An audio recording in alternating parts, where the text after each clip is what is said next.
जंगल के एक छोटे से तालाब में दो मेंढक रहते थे। एक पतला और फुर्तीला, दूसरा मोटा और हंसमुख। दोनों बचपन के दोस्त थे। साथ खेलते, कूदते और तालाब के चारों ओर की नई जगहों पर घूमने निकल जाते।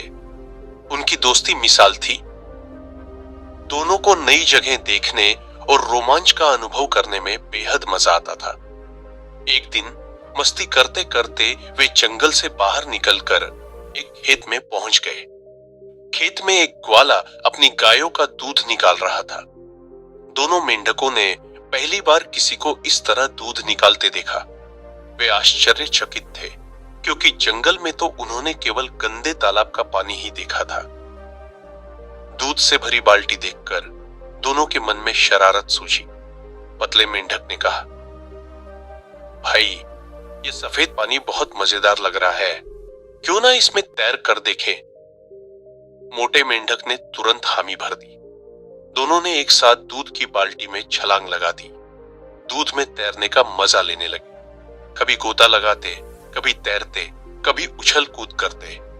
कुछ देर तक मस्ती करने के बाद मोटे मेंढक ने कहा, चल भाई, अब घर वापस चलते हैं, बहुत हो गया खेलना। जब दोनों बाल्टी से बाहर छलांग लगाने की कोशिश करने लगे तो उन्हें एहसास हुआ कि यह काम इतना आसान नहीं है। बाल्टी की दीवारें चिकनी थीं और दूध की सतह फिसलन भरी। जितनी बार वे छलांग लगाने की कोशिश करते, उनके पैर फिसल जाते। बार बार कोशिश करने के बाद भी वे बाहर नहीं निकल पाए। मोटे मेंढक ने हार मानते हुए कहा, भाई, मैं अब और कोशिश नहीं कर सकता। यह बाल्टी बहुत गहरी है और दीवारें फिसलन भरी हैं। कोई फायदा नहीं, हम बाहर नहीं निकल पाएंगे। पतले मेंढक ने उसे समझाने की कोशिश की, भाई, हार मानने से कुछ नहीं होगा, हमें कोशिश करते रहना चाहिए। अगर हमने कोशिश छोड़ दी तो यकीन मानो हम मर जाएंगे। मोटे मेंढक ने कुछ देर और कोशिश की, लेकिन फिर थक कर रुक गया। उसने कहा, भाई, मैं अब और नहीं चल सकता। मुझे लगता है मेरी जिंदगी का यही अंत है। और यह कहकर वह दूध में डूब गया। पतला मेंढक अपने दोस्त की मौत से हिल गया, लेकिन उसने हार नहीं मानी। उसने खुद से कहा, मुझे हर हाल में बाहर निकलना होगा। अगर मैंने भी हार मान ली तो मेरी भी यही हालत होगी। वह लगातार अपने पैरों से दूध को चलाता रहा। कई घंटों तक बिना रुके मेहनत करता रहा। धीरे धीरे दूध मक्खन में बदलने लगा। बाल्टी में दूध का घनत्व बढ़ गया और ऊपर मक्खन का गोला बन गया। पतले मेंढक ने मक्खन के गोले पर चढ़कर पूरी ताकत से छलांग लगाई और बाल्टी के बाहर आ गया। बाल्टी से बाहर आने के बाद पतला मेंढक जंगल वापस लौटा। वह बहुत दुखी था, क्योंकि उसने अपने सबसे अच्छे दोस्त को खो दिया था। वह सोचता रहा, अगर मेरा दोस्त थोड़ा और संघर्ष करता तो वह भी बच सकता था।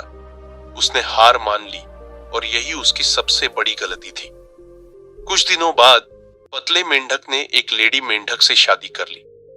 उनके बच्चे हुए। वह अपने बच्चों को रोज यह कहानी सुनाता और उन्हें की समझाता, जिंदगी में चाहे कितनी भी मुश्किलें आए, कभी हार मत मानना। हारने वाला कभी जीत नहीं सकता।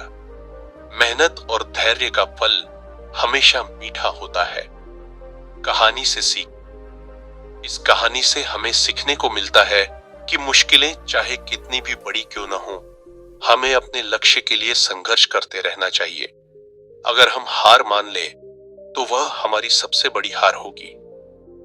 दूध का मक्खन बनने में समय लगता है, लेकिन लगातार कोशिशों से नामुमकिन भी मुमकिन हो सकता है।